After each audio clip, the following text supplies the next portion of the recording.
St. Patrick's Church, Derrybrien.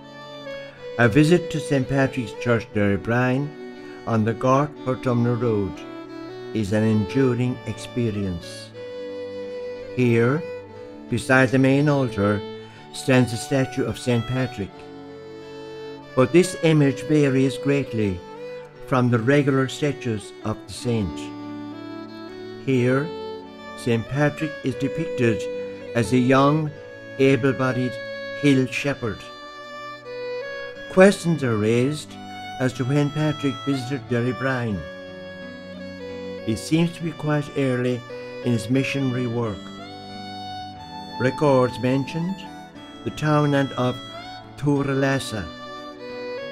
From here, he blessed the village of Derrybrien, nestling among the hills of South Galway.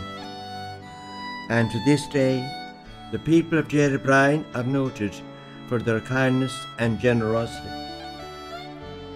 St. Patrick spoke Irish, having acquired a great knowledge of the language during the years of his captivity on Slieve Mish. Agus Guishe, Shane agus Sonus winter Derrybrien.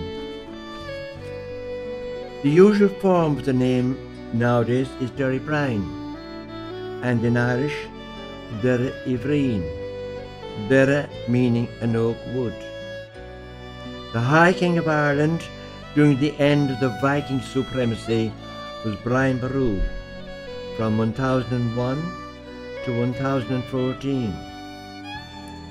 Brian Boru is reported to have used the oak woods of Derrybrien to shelter his guerrilla bands, who harassed the Vikings on Lough Derg and along the Shannon. The woods afforded refuge to soldiers returning from those sudden attacks and burning of ships and settlements.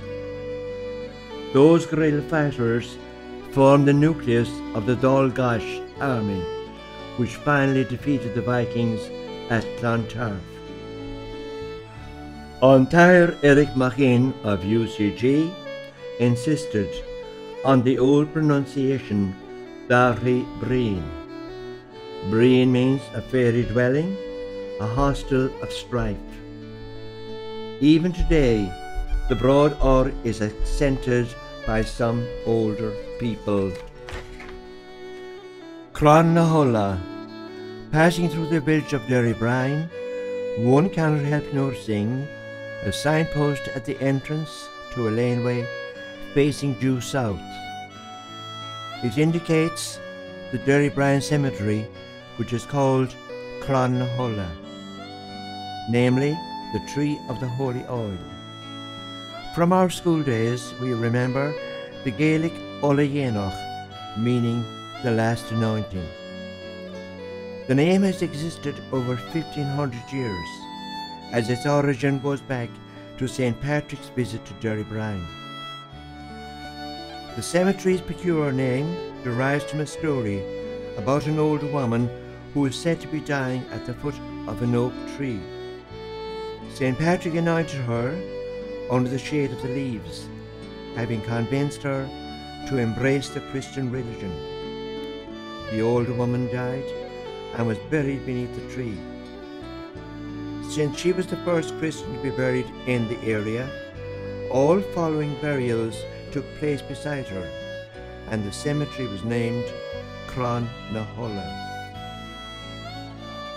In the east of the cemetery lies the Bullan Stone.